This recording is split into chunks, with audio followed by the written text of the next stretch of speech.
Assalamualaikum warahmatullahi wabarakatuh.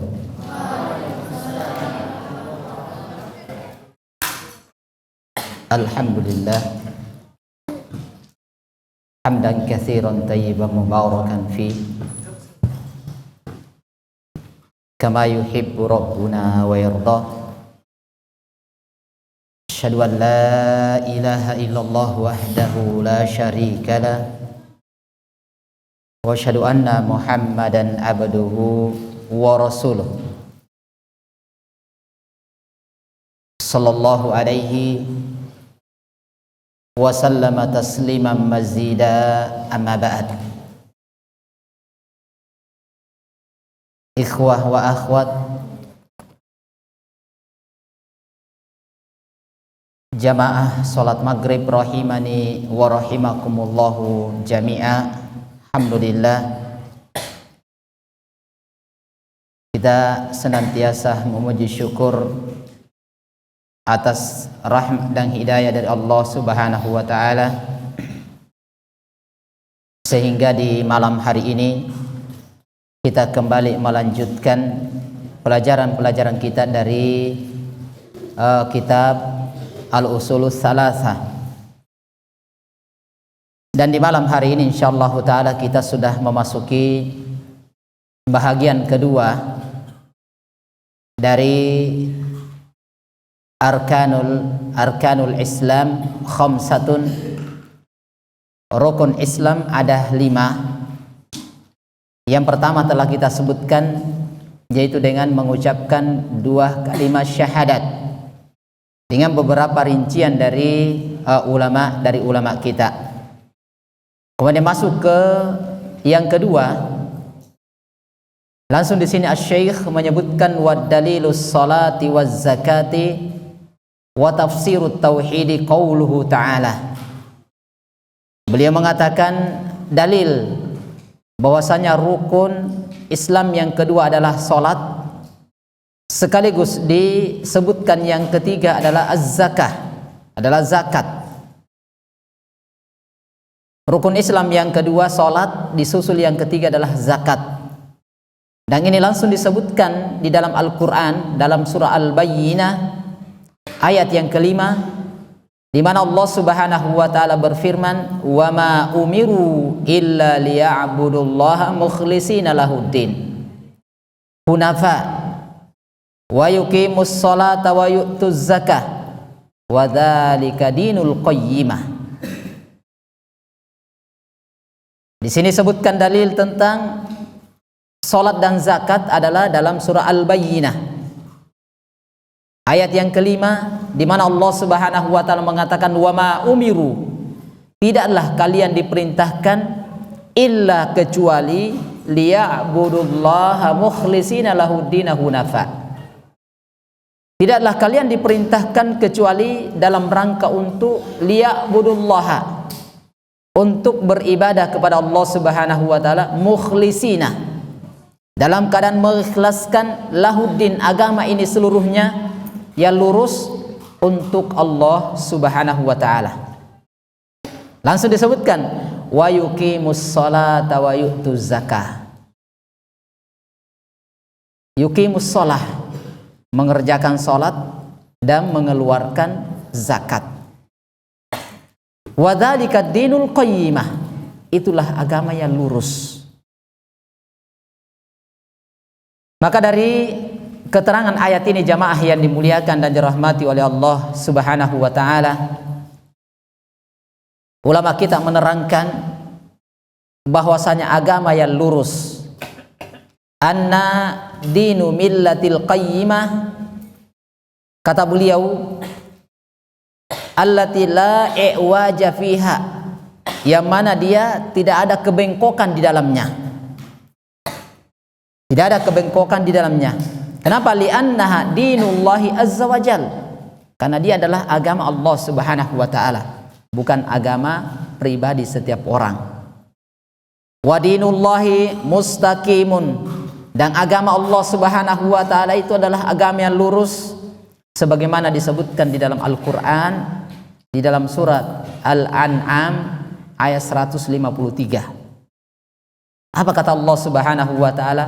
Wa anna hadza sirati mustaqima. Inilah jalanku yang lurus. Fattabi'uhu, ikutilah dia. Wala tattabi'us subulah, jangan ikuti jalan-jalan yang lain. Fatafarraqu bikum an sabili. Kapan kalian mengikuti jalan-jalan yang lain, maka dia akan menyebabkan kalian berpecah darinya. Maka jamaah yang dimuliakan dan dirahmati oleh Allah Subhanahu wa taala, ini jelas dalil yang disebutkan oleh Asy-Syaikh berkaitan dengan salat dan zakat. Dan berkaitan dengan pembahasan salat itu ada bab khusus berkaitan dengan masalah salat. Demikian pula masalah az-zakah juga ada pembahasan khusus dalam kitabul fiqh. Sehingga Asy-Syaikh di sini tidak menguraikan lebih jauh berkaitan dengan masalah salat, zakat. Kemudian langsung beliau menyebutkan wadalilus siyam. Dalil tentang puasa, bahwasanya puasa itu adalah arkanul Islam ar-rabi'ah, rukun Islam yang keempat. Dan di sebagian hadis kita dapatkan terkadang beda urutan. Ada urutan ketiga puasa, terkadang urutan keempat zakat. Kalau di sini Asy-Syaikh rahimahullahu taala menyebutkan urutan ketiga adalah zakat. Setelah dua kalimat syahadat, kemudian setelah itu salat, zakat. Dia sebutkan yang empat puasa. Ketika kita dapatkan di hadis-hadis yang lainnya, dua kalimat syahadat, salat, puasa, zakat, itu tidak ada masalah insyaallah taala. Ini tidak ada permasalahan di dalamnya. Kata beliau wad dalilus siyami, dalil tentang puasa merupakan rukun Islam adalah qauluhu ta'ala, adalah firman Allah Subhanahu wa taala dalam surah Al-Baqarah ayat 183. Di mana Allah Subhanahu wa taala mengatakan ya ayyuhalladzina amanu, wahai orang-orang yang beriman, kutiba alaikumus siyamu, telah diwajibkan kepada kalian atau atas kalian yaitu as-siyam, yaitu puasa. Kama kutiba 'alal ladzina min qablikum, sebagaimana telah diwajibkan kepada umat-umat sebelum kalian. Untuk apa ini? La'allakum tattaqun, supaya kalian itu bertakwa. Ini keterangan Asy-Syaikh rahimahullahu taala. Nah, sehingga disebutkan di sini bahwasanya salah satu di antara tujuan daripada puasa yang Allah terangkan, di mana bayyanallahu azza wa jalla fi hadil ayah hikmatas siyam. Allah Subhanahu wa taala menjelaskan di dalam ayat ini tentang hikmah puasa biqaulihi, dengan firman-Nya la'allakum tattaqun, supaya kalian itu bertakwa.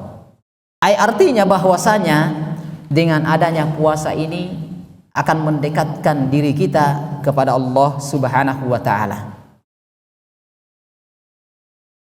Karena di dalam puasa ini terkandung bentuk dari bentuk kesabaran yang luar biasa kepada Allah Subhanahu wa taala. Sabar di atas ketaatan, sabar di atas meninggalkan maksiat, sabar dengan takdir dan ketentuan Allah, itu semuanya terdapat dalam puasa. Ini jamaah yang dimuliakan dan dirahmati oleh Allah Subhanahu wa taala. Demikian pula berkaitan dengan masalah puasa ini di kitabul fiqh juga dibahas berkaitan dengan kitabus siyam secara khusus. Sehingga saya juga tidak uraikan secara terperinci. Kemudian yang selanjutnya wadalilul haji. Dalil rukun Islam yang kelima adalah al-hajj, yaitu haji. Adalah qauluhu ta'ala, adalah firman Allah Subhanahu wa ta'ala dalam surah Ali Imran ayat yang ke-97. Dalam surat Ali Imran ayat yang ke-97, di mana Allah Subhanahu wa ta'ala menerangkan walillahi 'alan nasi hijjul baiti man istata'a ilaihi sabila wa man kafara fa innallaha ghaniyun 'anil 'alamin. Sebutkan walillahi 'alan nasi hijjul bait man istata'a ilaihi sabila. Perhatikan di sini. Untuk Allah atas manusia hajjul bait. Itu haji ke Baitullah. Tetapi dengan catatan kewajiban haji ini dikaitkan dengan man istata'ah ilaihi sabila. Dengan adanya istita'ah. Tak kala tidak ada kemampuan, maka sudah berarti gugur. Mungkin karena kita ingin haji tapi tidak ada dana, tidak ada uang, gugur. Kita ingin haji tapi sudah umur tua, tidak bisa melakukan atau ikut dalam perjalanan atau safar, gugur kewajiban haji. Maka gugur kewajiban haji. Nah ini keterangan atau ketentuan yang disebutkan oleh ulama kita. Jadi di sini walillahi 'alan nasi hijjul bait ila akhir ayat. Maka disebutkan bahwasanya ayat ini nazalat fis sanati tasi'ah. Ayat ini turun pada tahun ke-9 dari minal hijrah, dari tahun hijriyah. Maka disebutkan di sini bahwasanya keterangan man istata'a ilaihi sabila itu mencakup dua hal. Adanya kemampuan dari sisi badaniyah, yang kedua adanya kemampuan dari sisi maliyah. Dikatakan memiliki kemampuan. Kalau hanya sekedar kemampuan tapi tidak punya harta, berarti belum memiliki kemampuan namanya. Belum memiliki yang namanya kemampuan. Jika punya harta tetapi dari sisi tenaga tidak memungkinkan, berarti masuk dalam lingkup belum memiliki kemampuan. Itu. Ini dah berkaitan dengan masalah haji. Hanya saja sebahagian di kalangan para ulama ada yang menambahkan yang ketiga, tentunya ini khusus bagi para wanita. Dikatakan wanita ini punya uang, kemudian yang kedua memiliki uang mampu untuk melaksanakan perjalanan. Dia masih muda, masih kuat, tetapi tidak memiliki mahram. Belum memiliki atau tidak bersama mahramnya, maka itu tidak diwajibkan. Tidak ada kewajiban bagi dia untuk haji. Ini wallahu ta'ala alam bissawab. Walaupun pemerintahan dari Kerajaan Arab Saudi sekarang sudah memberikan keringanan, kalau wanita sudah di atas 45 tahun maka boleh dia berangkat tanpa dibarengi dengan mahram, tetapi dengan persetujuan dari mahramnya dia. Itu wallahu ta'ala bisawab, itu keputusan dari pihak pemerintah yang di sana. Ini wallahu ta'ala bisawab, itu yang kita dapatkan dari keterangan ulama kita. Kemudian disebutkan di akhir ayat, wa man kafara fa innallaha ghaniyun 'anil alamin. Siapa yang mengingkari ini? Apakah dia mengingkari dua kalimat syahadat? Apakah dia mengingkari salat? Dia mengingkari zakat? Dia mengingkari puasa atau haji? Maka ini fa innallaha ghaniyun 'anil alamin. Nah, ini jamaah yang dimuliakan dan dirahmati oleh Allah Subhanahu wa ta'ala. Selesai berkaitan dengan ini secara singkat, karena haji juga ini berkaitan, haji ada bab khusus berkaitan dengan manasikul hajj wal umrah. Ada bab khusus dalam kitabul fiqh tentang tata cara haji dan umrah. Itu dibahas tuntas berkaitan dengan itu, ada bab khusus. Di sini hanya mengisyaratkan bahwasanya rukun Islam itu ini 5. Ini 5. Hanya saja yang mungkin catatan tambahan ini dari saya berkaitan dengan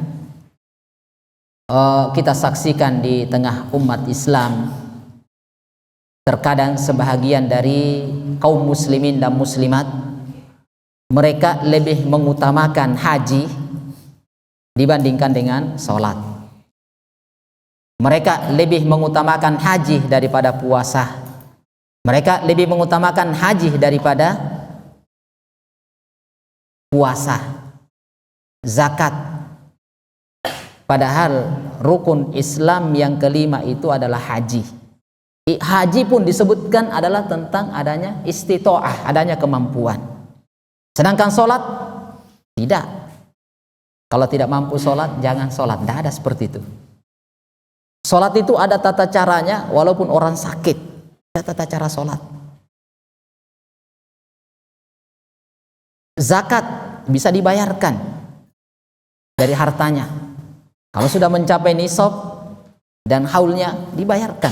Walaupun dia sendiri tidak bisa membayarkannya. Kecuali kalau dia tidak punya kemampuan, belum punya harta yang banyak, berarti tidak ada zakatnya. Kemudian masalah puasa, dia tidak bisa puasa, dibayarkan dengan fidyah. Tapi kalau haji ini ada dikategorikan istitoah, adanya kemampuan. Kalau tidak, selesai, gugur. Nah, inilah yang kita saksikan di zaman kita sekarang ini. Masya Allah, orang sebagian manusia kadang sudah haji tapi tidak sholat. Ini musibah dan bencana yang menimpa kaum muslimin. Wallahu ta'ala alam bissawab. Maka selesai, apa yang selesai ini adalah maratibuddin, tingkatan agama. Ada berapa? 3. Nah, barakallahu fiik. Yang pertama adalah al-Islam. Yang kedua al-iman. Yang ketiga al-ihsan. Nah, sekarang kita masuk ke al-martabatus tsaniyah, tingkatan yang kedua dari agama. Al-martabatus tsaniyah itu dari tingkatan maratibuddin, dari tingkatan-tingkatan agama. Kalau ini jamaah, ini kalau kita lihat uraian para ulama, ini dia uraikan, termasuk Syekh Ibnu Utsaimin rahimahullahu taala, beliau uraikan agak detail dibandingkan sebelumnya. Ini, coba lihat kata beliau, al-martabatus tsaniyah itu tingkatan kedua dari agama kita adalah al-iman. Adalah iman. Islam, iman, ihsan. Al-iman. Maka perhatikan apa itu iman. Diterangkan oleh para ulama yang namanya ketika kita harus beriman. Kita harus begini, kita harus begini. Apa itu iman? Al-imanu fil lughah, al-iman atau iman menurut istilah bahasa adalah at-tasdiq. Pembenaran. Itu namanya iman. Adalah at-tasdiq. Pembenaran. Wa fi syar'i, dalam istilah syariat al-iman, saya nanti kalau terlalu cepat nanti diulangi, i'tiqadun bil qalb wa qaulun bil lisan wa amalun bil jawarih. I'tiqadun bil qalb, keyakinan yang tertancap di dalam hati. I'tiqadun bil qalb, i'tiqadun bil qalb, keyakinan yang ada di dalam hati. Wa qaulun bil lisan, dan diucapkan dengan lisan kita. Itulah iman. Yang ketiga, wa amalun bil jawarih, diamalkan oleh anggota tubuh. Nah, perhatikan di sini. Ketika kita mengatakan beriman, berarti ini 3 harus terpenuhi. Apa yang kita yakini, apa yang kita imani, berarti ini terpenuhi 3. 1, harus ada keyakinan dalam diri kita. Yang kedua, terucapkan. Yang ketiga adalah amalun bil jawarih, diamalkan dengan anggota tubuh. Contoh, sholat. Kita meyakini sholat ini adalah merupakan perintah dari Allah Subhanahu wa ta'ala. Berarti kita harus tanamkan dalam diri kita, dalam dada kita ini, sholat itu adalah kewajiban yang harus saya laksanakan, tidak boleh tidak. Dan ini harus kita keluarkan dalam bentuk ucapan. Sholat itu wajib. Fardu ain, kewajiban ain. Kewajiban setiap orang, tidak boleh diwakili.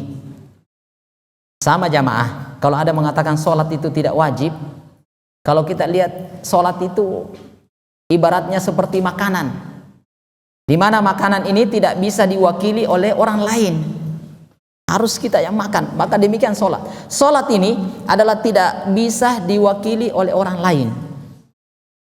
Terus ketika kita yakini sholat itu wajib, terucapkan di lisan kita, kemudian setelah itu harus diamalkan. Jangan sekedar sholat itu wajib, dia ucapkan, tapi tidak sholat, berarti belum mengimani yang namanya sholat. Enggak. Jadi ingat ya, apa itu iman? I'tiqadun bil qalbi, kemudian wa qaulun bil lisan, wa amalun bil jawarih. Artinya keyakinan yang ada dalam hati terucapkan di lisan dan diamalkan oleh anggota tubuh. Itu baru beriman. Itu baru namanya beriman. Nah, lihat di sini. Setelah kita ketahui apa itu iman, saya ulangi secara bahasa adalah tasdiq, pembenaran, membenarkan. Sehingga kaitannya dengan istilah dengan bahasa ini kuat. Salat kita harus tanamkan dalam hari adanya pembenaran salat. Dan demikian halnya ibadah-ibadah yang lainnya. Nanti akan ada insyaallah. Kemudian wa huwa bid'un. Bid'un ini angka 3 sampai 9. Jadi iman itu 3 sampai 9 wa sab'una syu'bah. Apa sab'una? Sab'atun 7. Sab'una 70. Berarti iman itu ada 73 sampai 79 cabang. Ya, jadi disebutkan wa huwa bid'un wa sab'una syu'bah. Iman itu ada 73 sampai 79 cabang. Berarti banyak sekali nih. Ya banyak. Nah, apa yang paling tinggi? Lihat. Paling tingginya yang namanya iman adalah fa'alaha qauluhu la ilaha illallah. Adalah ucapan dua kalimat syahadat atau kalimat la ilaha illallah. Itulah yang paling tingginya. Kalimat la ilaha illallah itu iman paling tinggi, keimanan ini. Dan ini telah kita sebutkan di awal dari rukun Islam, apa itu la ilaha illallah. Artinya la ilaha, tidak ada sesembahan yang hak, yang benar, illallah, kecuali Allah. Nah, perhatikan, kita terapkan makna iman dengan ucapan la ilaha illallah. Ketika kita mengatakan la ilaha illallah terucapkan di lisan kita, berarti harus dibenarkan dalam hati kita. Harus diamalkan dalam hati kita bahwasanya tidak ada sembahan yang benar, tidak ada sembahan yang hak kecuali Allah. Berarti itu kita harus tanamkan. Berarti kalau begitu tidak akan mungkin kita ini menyembah kepada selain Allah. Ketika ini tertanam kuat. Ketika betul-betul ada namanya al-iman. Kalau ada orang yang mengatakan saya beriman kepada Allah Subhanahu wa taala, kemudian dia masih beribadah kepada selain Allah, berarti keimanan itu hanya sampai di bibir. Karena kapan keimanan dia tentang la ilaha illallah sampai ke dalam dada dia, tertanam, tertancap kuat, maka tidak akan mungkin dia, pasti ketika dia lihat orang menyembah kepada selain Allah, pasti ada pengingkaran. Dan ini pasti teramalkan dengan anggota tubuh. Ketika kita mengatakan tidak ada sembahan yang hak kecuali Allah, maka ketika kita menyembah pasti hanya kepada Allah Subhanahu wa taala. Iyyaka na'budu wa iyyaka nasta'in. Nah, ini jamaah yang dimuliakan dan dirahmati oleh Allah Subhanahu wa taala. Jadi ini berkaitan dengan iman tertinggi adalah kalimat la ilaha illallah. Terus kalimat yang iman yang paling rendah adalah wa adnaha imatatul adza anit tariqi, adalah menyingkirkan gangguan-gangguan dari jalan. Itulah keimanan paling rendah. Maka jamaah yang dimuliakan ikhwah dan akhwat rahimani wa rahimakumullah, termasuk salah satu dari bentuk keimanan ketika kita melihat di masjid ada sesuatu yang kotor, kita ambil, itu adalah bentuk dari keimanan dia. Bukan sekedar hanya menghilangkan sesuatu gangguan yang ada di jalan. Kita lihat di rumah Allah ada sesuatu yang kotor, maka itu adalah termasuk bentuk dari bentuk keimanan. Kita menjaga kebersihan dari rumah Allah Subhanahu wa taala, itulah keimanan kita. Ini. Kemudian kata beliau disebutkan di sini, Syekh menyebutkan wa adnaha imatatul adza. Paling rendahnya tingkatan keimanan adalah menyingkirkan gangguan dari jalan. Jadi kalau misalnya membuat gangguan di jalan, pasang kayu, pasang motornya, pasang mobilnya di jalan supaya orang tidak bisa lewat. Nah ini. Nah, apa kata para ulama rahimahullahu taala disebutkan imatatul adza, menyingkirkan gangguan di jalan. Ini termasuk di dalamnya kata beliau adalah misalnya wa huwa ma yu'addi al-marotah minal ahjari wal ashwaki. Misalnya ada batu di jalan yang diperkirakan jangan sampai ada mobil motor lewat, ini bisa membahayakan, kita ambil, itu termasuk bentuk dari keimanan. Jangan sampai kita menganggap selama ini nanti sholat, nanti puasa, zakat baru dikatakan beriman. Iya betul, tapi ada bentuk keimanan yang lain, karena keimanan itu ada 73 sampai 79 cabang. Walaupun paling rendahnya ini menghilangkan gangguan, batu kecil, apalagi batu besar, atau yang lainnya dari hal-hal yang bisa memberikan gangguan. Kemudian duri wal ashwaq, duri-duri. Ini wan nafayat, nafayat ini tadi sampah. Kita lihat ada sampah yang terhambur di masjid, jangan dibiarkan, ambil, bersihkan, itulah bentuk keimanan kita. Bentuk keimanan kita. Ini wallahu taala alam bissawab. Bahkan disebutkan wa ma lahu raihah al-karihatu. Bahkan disebutkan bahwasanya bau yang tidak sedap saja itu kita hilangkan, itu termasuk bentuk keimanan.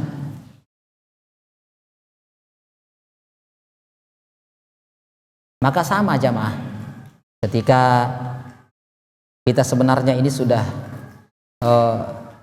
seharian bekerja, keringat, kita mandi, itu termasuk bentuk dari keimanan, menghilangkan gangguan yang mana ketika badan kita berbau bersampingan dengan orang akan menyakiti orang, itu sama dengan menjaga kebersihan mulut kita. Sudah 2 hari tidak gosok gigi misalnya, maka dengan menghilangkan ini termasuk dari bentuk keimanan kita untuk tidak mengganggu orang. Sehingga kenapa sesuatu yang berbau yang menyebabkan masuk ke masjid itu dilarang.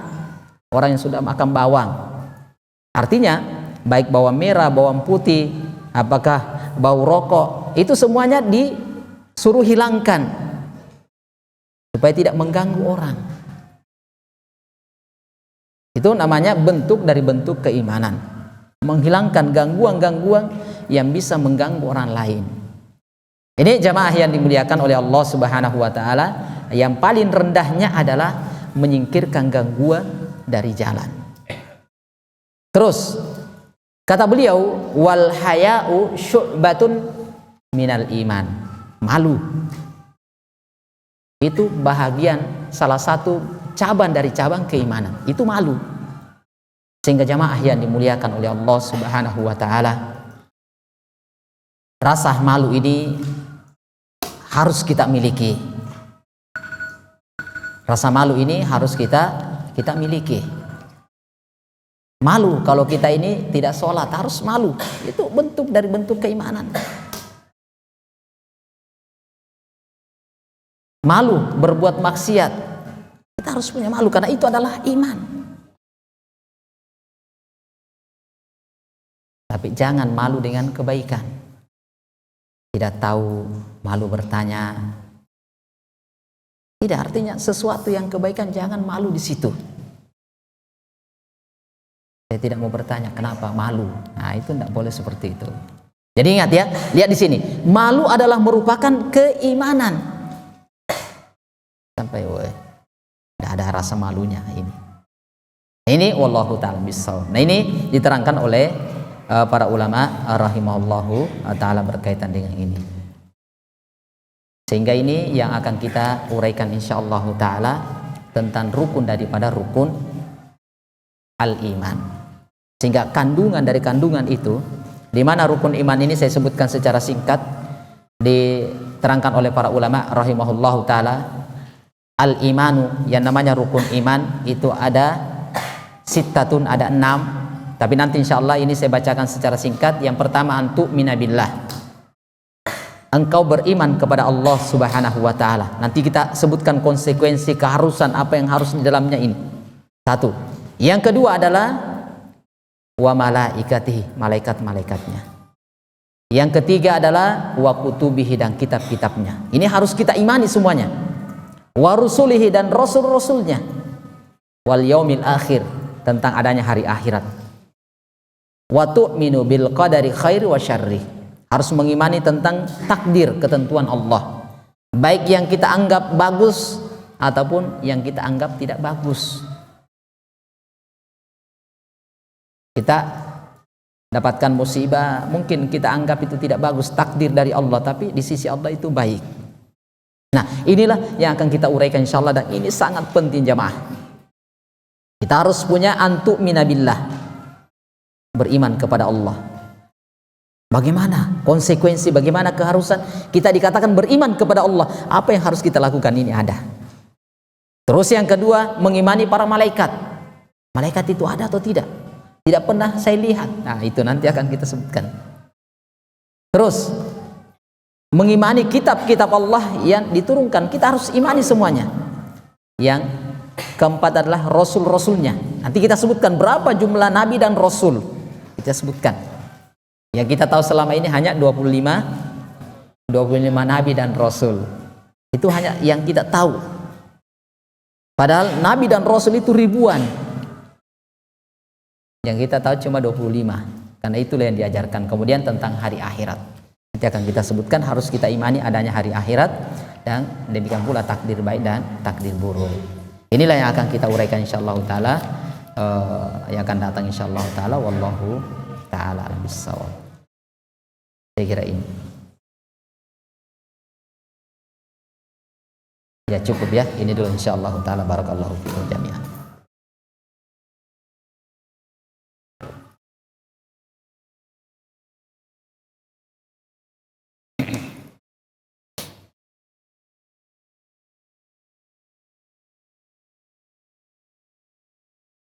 Siapa yang mau angkat tangan? Bagaimana ini panitia? Kita bisa didobel atau digilir?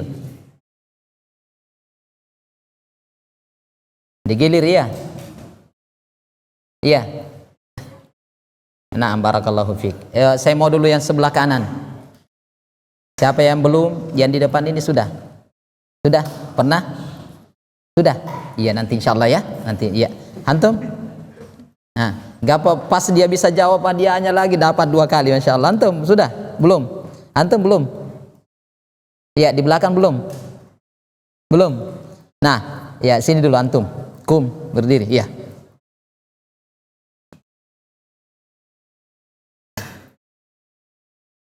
Nah, ada pertanyaan dari saya. Ini pertanyaannya simple dan singkat insyaallah taala.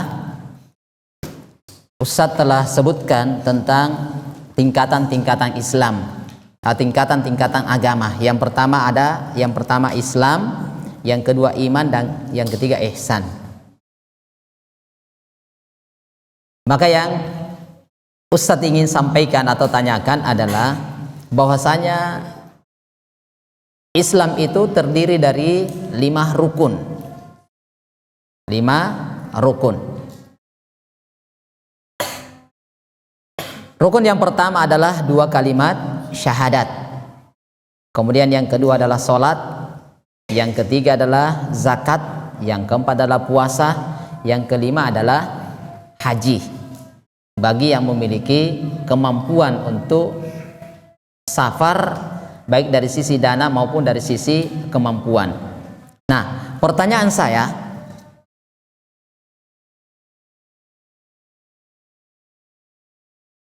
dari rukun Islam ini, Ustadz tadi telah singgung berkaitan dengan adanya orang yang mendahulukan haji dibandingkan dengan yang lainnya. Kira-kira seperti ini dibolehkan atau tidak? Saya haji tapi tidak sholat, saya haji tapi tidak puasa, saya haji tapi tidak perlu mengeluarkan zakat. Maka apakah perbuatan-perbuatan seperti ini dibolehkan atau tidak? Tidak dibolehkan. Kenapa? Orang yang mampu. Sedangkan yang lainnya tetap wajib, harus dilaksanakan. Berarti tidak boleh ditinggal ya. Iya, berarti kalau ada yang tidak melaksanakan sholat, ada yang malas-malasan tidak sholat di sini, ini nih ketahuan. Nah, berarti sholat itu tidak sesuatu yang tidak boleh ditinggalkan. Maka tidak ada lagi yang malas-malasan sholat, tidak ada lagi yang datang waktu sholat dia sembunyi, masuk WC tidak keluar, masuk kamar tidak muncul-muncul. Ini karena sholat itu adalah merupakan keharusan yang harus dikerjakan. Adapun haji itu ada ketentuan dan ada aturan. Nah, barakallahu fiik. Taqaddam. Masya Allah, barakallahu fiik. Kemudian, nah, antum belum? Ya, jangan dulu ya. Siapa yang sini belum? Ya, yang belum angkat tangan. Sini. Ya, antum sudah? Belum? Dia berdiri. Ya, kum. Pertanyaannya simple insyaallah. Tingkatan Islam yang kedua, tingkatan agama yang kedua adalah al-iman. Apa itu iman?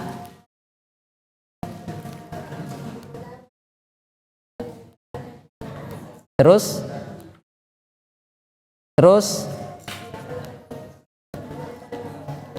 ya, nah barakallahu fiik. Iman adalah pembenaran. Kemudian adalah tertanam sesuatu yang keyakinan yang tertanam dalam hati, diucapkan dengan lisan dan dikerjakan dengan amalan soleh. Coba contohnya sholat, bagaimana caranya?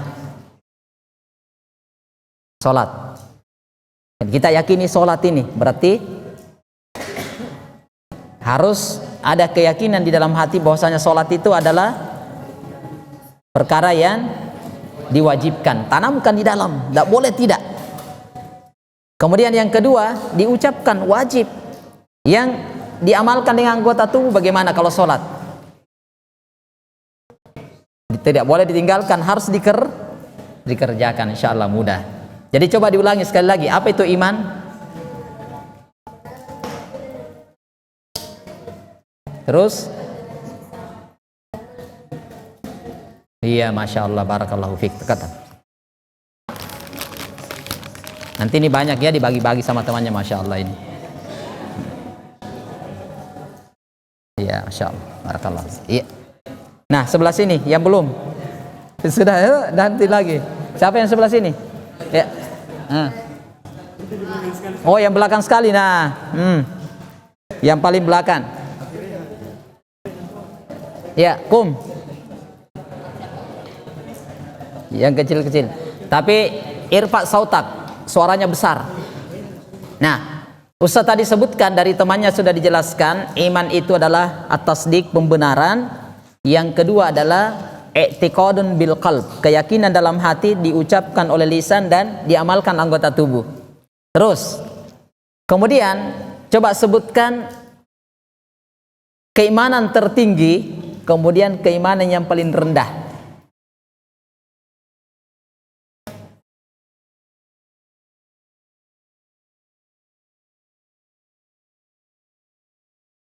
Ya. 2 kalimat syahadat. Nah, barakallahu fiik. Terus yang paling rendah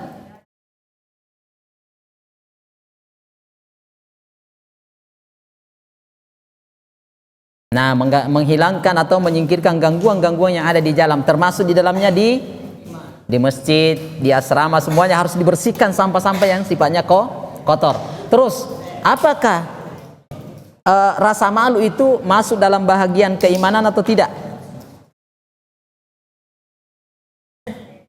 Masuk atau tidak? Iya.